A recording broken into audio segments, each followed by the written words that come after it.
welcome Jeffrey Erlinger. It is hard. I'm so glad to see you. Oh, thank you for coming. My pleasure. Oh.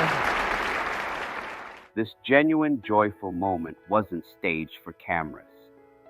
It was the real Fred Rogers, overwhelmed with happiness at reuniting with Jeff Erlanger, whom he'd met decades earlier when Jeff was just a child in a wheelchair.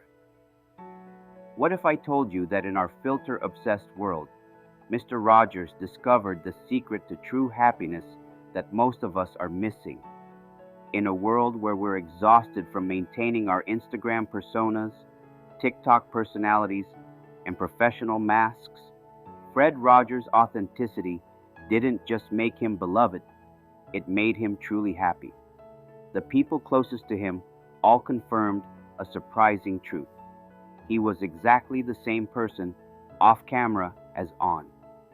His life reveals the powerful secret behind Jesus' words, "Blessed are the pure in heart, for they will see God." Today, we're uncovering how being real, not perfect, but genuinely yourself before God, isn't just freeing. It's the key to experiencing the kind of joy that no amount of likes or followers could ever give you. When most people hear pure in heart, they immediately think about being sexually pure or morally perfect. But Jesus meant something much deeper and more freeing. In the original language, Jesus used the Greek word katharos, which means clean, undefiled, or free from contamination. When talking about the heart, he wasn't referring just to emotions, but to the core of who you are, your thoughts, intentions, and will. So having a pure heart means being genuine and authentic to your core. This is what Jesus was pointing to, not just going through religious motions like some leaders of his time, but having sincerity and single-minded devotion to God that flows from the inside out. Have you ever felt exhausted trying to be the person everyone expects you to be? That's exactly what Jesus was addressing. Jesus wasn't creating another impossible standard of perfection. He was calling us to something real, to be authentic, to have our inside match our outside. Look at the context of the Sermon on the Mount. Right after the Beatitudes, Jesus talks about people who pray, give to charity, or fast just to be seen and praised by others. He calls them hypocrites, literally, actors wearing masks. He's saying the problem isn't that we mess up sometimes, it's when we pretend to be something we're not. Think of it like this. Have you ever been with someone who's constantly checking how they appear to others? Maybe they're always taking selfies from the perfect angle or changing how they talk, depending on who's listening. Being around people like that is exhausting because it feels fake. Now imagine someone like Mr. Rogers, who's completely comfortable being himself.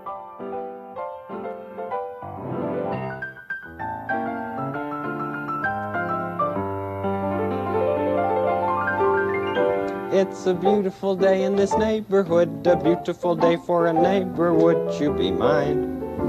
Could you be mine? It's a neighborly day in this beauty wood, a neighborly day for a beauty. Would you be mine? Could you be mine? I have always wanted to have a neighbor just like you. I've always wanted to live in a neighborhood with you, so let's make the most of this beautiful day. Since we're together, we might as well say, would you be mine? Could you be mine? Won't you be my neighbor? Won't you please? Won't you please? Please won't you be my neighbor? There's something deeply refreshing about that authenticity, isn't there? That simple routine wasn't a performance, it was just Fred being Fred every single day. That's what Jesus means by pure in heart, having no division between who you really are and who you present yourself to be. It's about aligning your whole self with God's purpose, your thoughts, your actions, your online presence, your private moments, all pointing in the same direction toward loving God and others genuinely. Not perfect, but real. The freedom that comes from this alignment is extraordinary. You no longer have to remember which version of yourself you're supposed to be in each context. You can simply be. Look around. We're living in a world where appearances matter more than ever. We spend hours curating our social media profiles, showing our highlight reels while hiding our struggles. One persona for Instagram, another for TikTok, a professional face for school or work, and sometimes a spiritual face for church. Somewhere beneath all these layers lies our true self, often forgotten and neglected. I'm proud of you, I'm proud of you. I hope that you're as proud as I am proud of you. I'm proud of you. I hope that you are proud of you too. I am.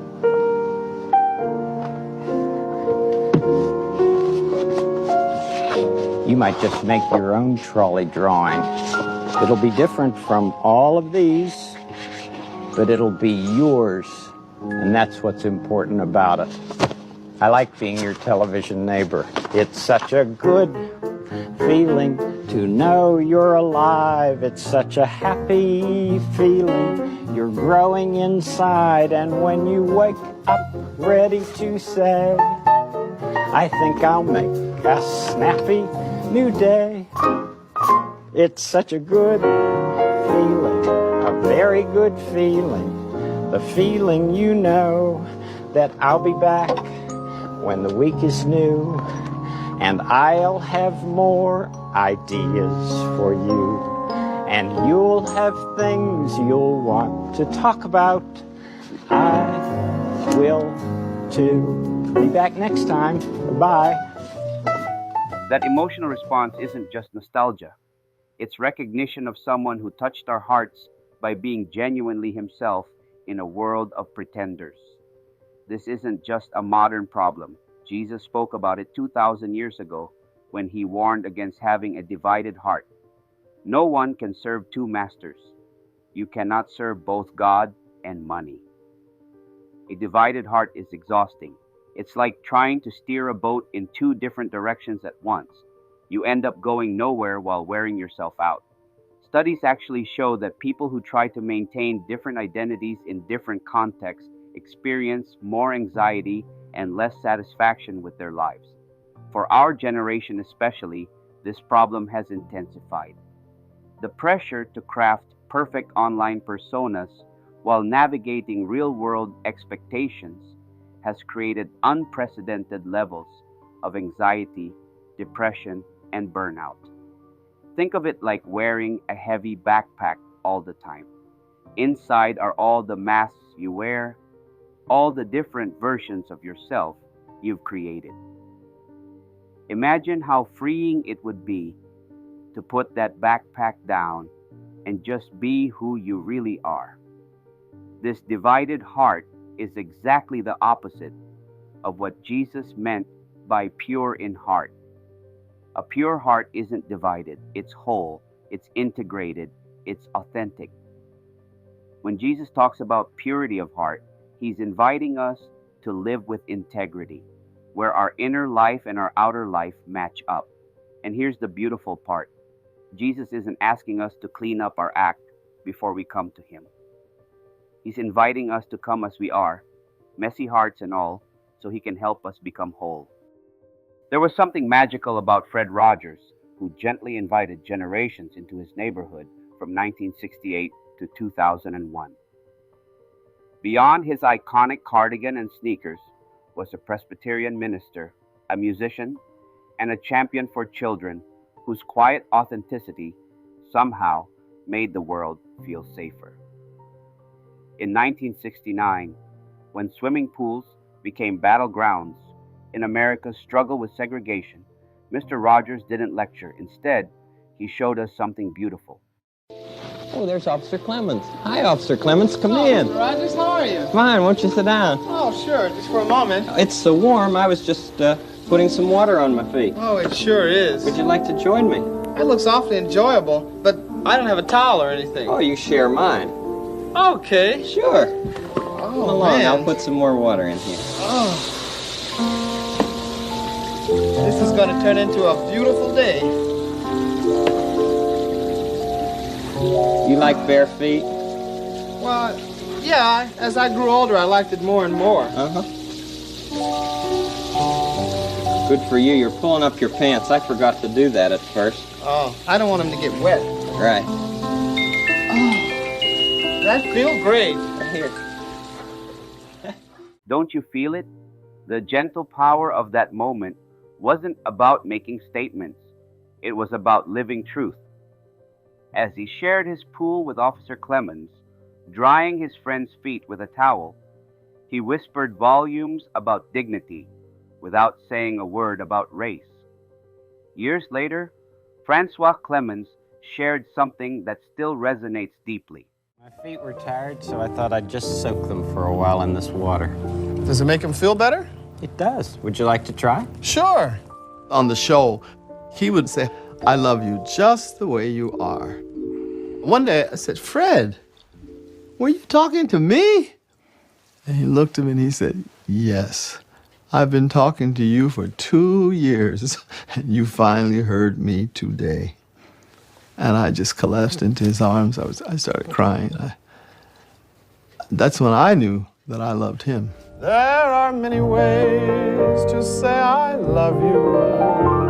There are many ways to say I care about. No man had ever told me that he loved me like that. I needed to hear it all my life. My dad never told me. My stepfather never told me. So, from then on, he became my surrogate father. I'm so proud of you, Francois. Oh, thank you, Fred. There's a profound comfort in discovering someone so genuine existed. A man whose heart remained undivided in a world that constantly pressures us to fragment ourselves across platforms and personas. How rare and worthy of aspiration. Well, Mr. Rogers is certainly one of the best things that's ever happened to public television, and his Peabody Award is testament to that fact.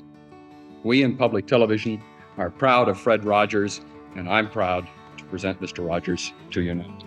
All right, Rogers, you got the floor. The authenticity that defined Fred extended far beyond his children's show.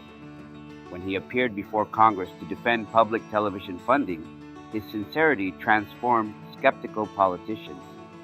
In 1969, President Nixon had proposed cutting the public broadcasting budget in half, threatening educational children's programming across America.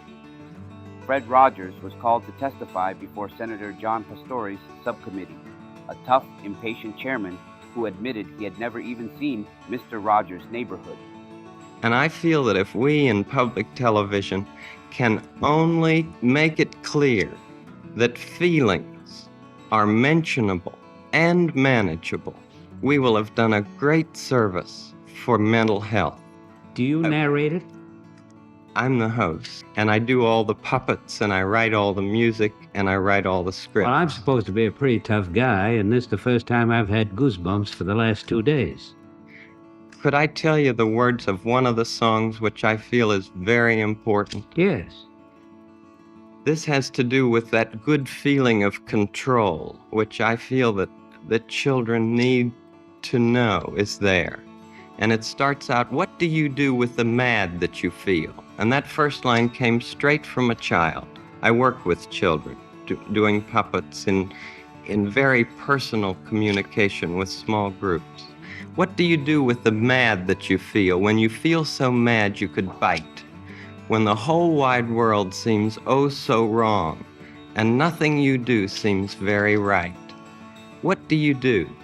Do you punch a bag? Do you pound some clay or some dough?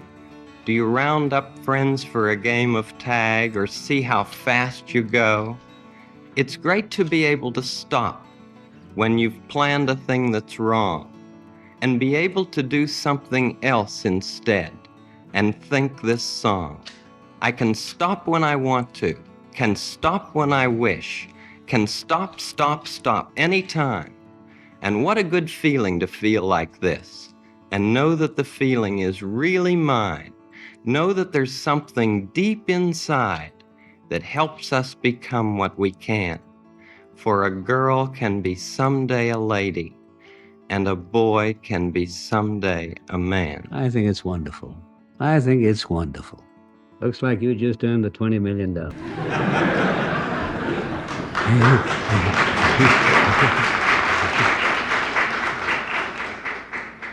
Isn't it remarkable? The same gentle voice that welcomed children disarmed a hardened senator in minutes. Imagine bringing that level of authenticity to your job interviews, your relationships, your social media. No filters, no performance, just you being fully yourself, with the power to change minds simply through sincerity. Perhaps most inspiring was his Hall of Fame induction, where today's influencers might showcase their metrics and milestones. While most celebrities use acceptance speeches to highlight achievements or thank industry insiders, Rogers saw it as an opportunity to create a moment of genuine reflection for everyone present. Ladies and gentlemen, the best neighbor any of us has ever had, Fred Rogers.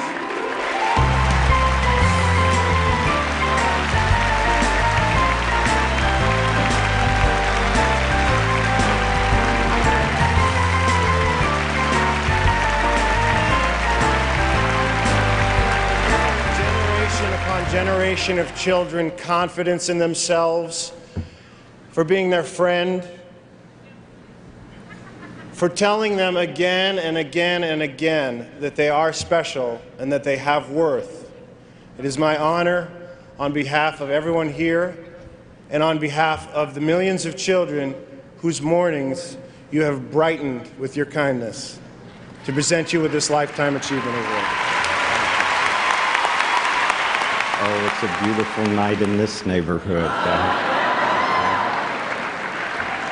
So many people have helped me to come to this night.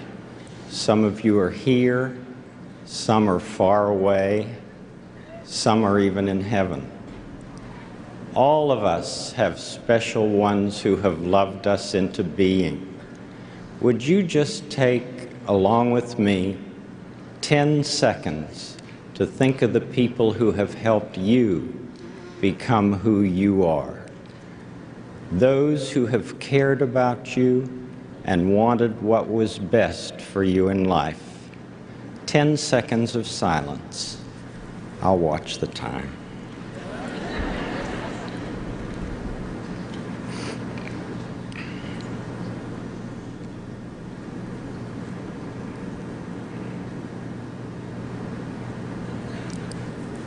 Whomever you've been thinking about, how pleased they must be to know the difference you feel they've made. You know, they're the kind of people television does well to offer our world. Special thanks to my family and friends, and to my co-workers in public broadcasting, family communications, and this academy for encouraging me, allowing me all these years to be your neighbor. May God be with you. In that silence lies a lesson for our notification-filled lives.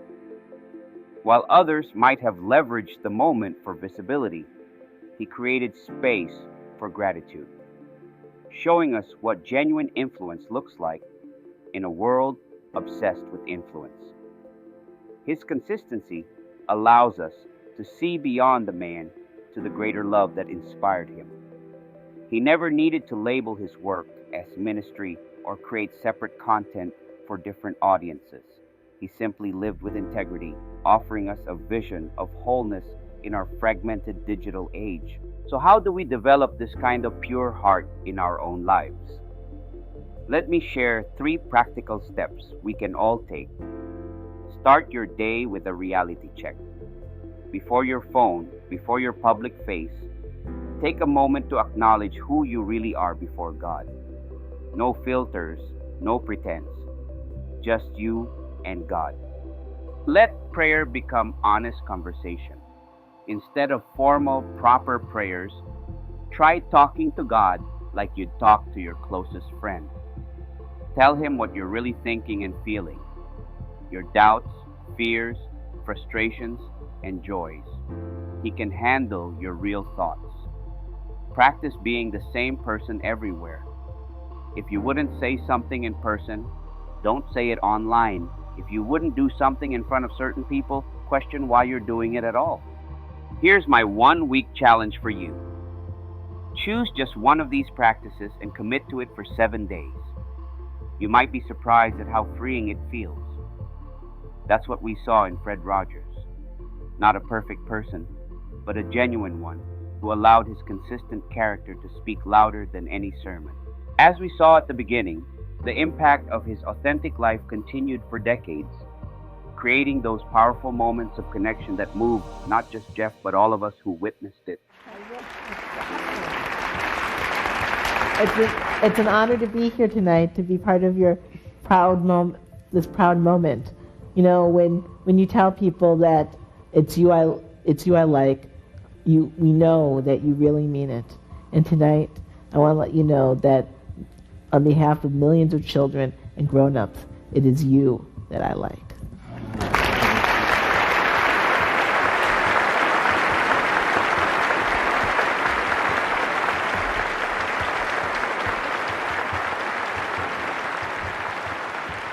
In a world obsessed with appearances, Jesus shows that true happiness comes through authenticity, being the same person everywhere. Mr. Rogers lived this truth daily, embodying Jesus' teaching that the pure in heart will see God. Through his genuine kindness and consistency, he showed us what it looks like when someone's inner life perfectly matches their outer actions, revealing that real joy comes from integrity, not image.